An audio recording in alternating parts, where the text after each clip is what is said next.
अस्सलाम वालेकुम जी।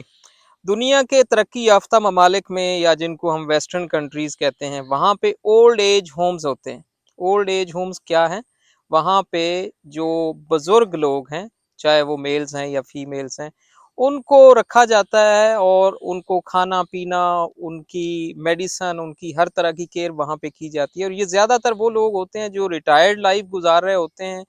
जिनके या तो बच्चे उनका बोझ बर्दाश्त नहीं करते या उनके बच्चे होते ही नहीं हैं, तो उन ओल्ड एज होम्स में उनको काफ़ी सारी सर्विसेज प्रोवाइड की जाती हैं और उनका ख्याल रखा जाता है। और ये इसलिए भी है कि उस मुआशरे के अंदर जूं ही बच्चा 18 साल की उम्र से ऊपर जाता है तो वो अपनी जॉब, अपने मामलात अपनी मर्जी से करना शुरू कर देता है और वो वालदैन से अक्सर लाताल्लुक भी हो जाता है। अब इसके मुकाबले में अगर हम इस्लाम की बात करें, इसके मुकाबले में अगर हम पाकिस्तानी मुआशरे की बात करें, तो यहाँ पे बुज़ुर्गों के हवाले से जो मामलात हैं वो बिल्कुल मुख्तलिफ हैं। कैसे मुख्तलिफ हैं? यहाँ पे फैमिली सिस्टम इतना स्ट्रांग है, यहाँ पे ख़ानदान के अंदर बच्चे की, खातून की, बड़े की, नौजवान की इस तरह से केयर की जाती है कि वो ख़ानदान की ही ज़िम्मेदारी समझी जाती है। जब बच्चा पैदा होता है तो उसको वालदैन बहुत लाड प्यार से बड़ा करते हैं, उसकी ज़रूरियात का ख़्याल करते हैं, उसको पढ़ाते हैं, उसकी शादी करते हैं, उसकी नौकरी के मामलात तक उसका साथ देते हैं, बल्कि उसके बाद भी उसका साथ देते हैं। जब बुज़ुर्ग एक ख़ास उम्र से ऊपर जाना शुरू हो जाते हैं तो फैमिली उनका ख़्याल करती है, यानी जो बच्चे हैं वो अपने वालदैन का ख़्याल करते हैं। और ये हमारे मुआशरे की ये खूबसूरती भी है, तो यहाँ पे ओल्ड एज होम्स की ज़रूरत ही नहीं पड़ी कभी। यहाँ पे हुकूमत को ये तरद्दद करने की ज़रूरत नहीं पड़ती। 2-4 शहरों में आफ़ियत के नाम से को ओल्ड एज होम्स मौजूद हैं जहाँ पे बुज़ुर्गों का ख़्याल किया जाता है। वो वाले बुज़ुर्ग जिनके बच्चे नहीं हैं या इक्का-दुक्का ऐसे वाक़यात भी देखने सुनने में आते हैं कि जिनके बच्चों ने अपने वालिदैन का ख़्याल नहीं रखा या उनको घर से निकाल दिया, तो वो उन ओल्ड एज होम्स में उनको रखा जाता है। लेकिन अगर हम इज्तमाही तौर पे अपने मुआशरे को देखें तो यहाँ पे बुज़ुर्गों का ख़्याल हमेशा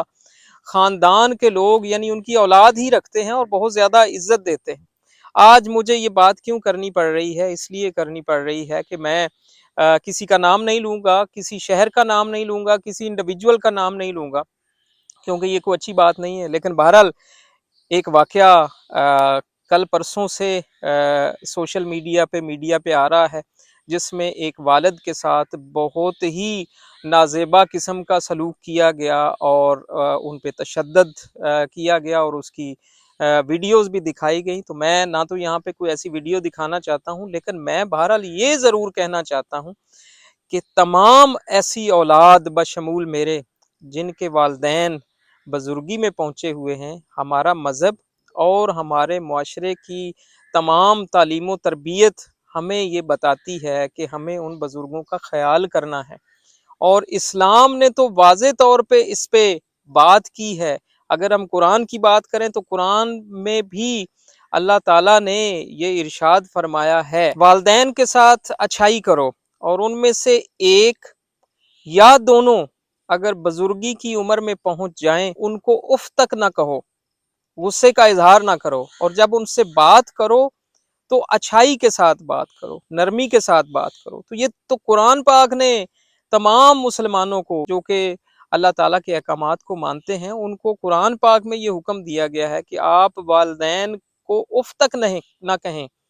तो जो हम में से कोई भी अपने वालिदैन को गुस्सा करता है या खुदा न खास्ता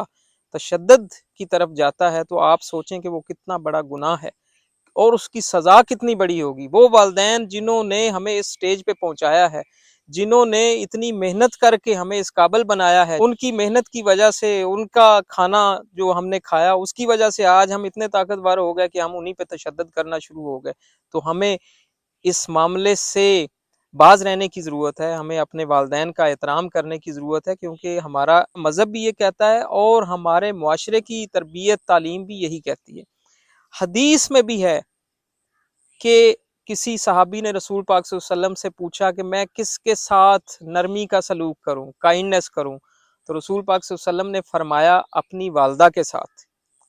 پھر دوسری دفعہ فرمایا اپنی والدہ کے ساتھ، پھر تیسری دفعہ فرمایا کہ اپنی والدہ کے ساتھ نرمی یا کائنڈنس کریں، اور اس کے بعد والد کے ساتھ نرمی یا کائنڈنس کریں، اور اس کے بعد اپنے جو رشتہ دار ہیں ان کے ساتھ نرمی یا کائنڈنس شو کریں۔ تو قرآن پاک کے واضح احکامات ہیں والدین کے عزت و احترام کے حوالے سے، رسول پاک صلی اللہ علیہ وسلم کے جو بتائے ہوئے طریقے ہیں ان میں واضح احکامات ہیں کہ والدین کا کتنا احترام کرنا چاہیے، ان کا کتنا خیال رکھنا چاہیے۔ تو میں اصل میں آج اس شارٹ سے میسج میں، آج ویسے میں نے کوئی ویڈیو نہیں بنانی تھی، لیکن یہ چونکہ ایک واقعہ ہوا اور وہ سب کے سامنے آیا تو میں نے ضروری سمجھا کہ چونکہ میرا سوشل ورک سے تعلق ہے میں اس پہ بات کروں، میں ان بچوں کو سمجھا سکوں، اس اولاد کو سمجھا سکوں بشمول میرے، کہ ہم سب کی یہ ذمہ داری ہے کہ جن کے والدین زندہ ہیں وہ اس کو اللہ تعالیٰ کی خاص کرم نوازی سمجھیں کہ ان کے والدین کا سایہ ان کے سروں پہ قائم ہے، اور ان اپنے والدین کی جتنی خدمت کر سکیں اتنی کریں، کیونکہ اللہ تعالیٰ نے ماں کے قدموں میں جنت رکھی ہے، تو والد کا بھی مقام اس سے کم نہیں ہوگا یقینی طور پہ۔ اس لیے اپنے والدین کے ساتھ ہمیشہ نرمی کا سلوک کریں اور ان کے بڑھاپے میں ان کا سہارا بنیں۔ اللہ تعالیٰ ہم سب کا حامی و ناصر ہو۔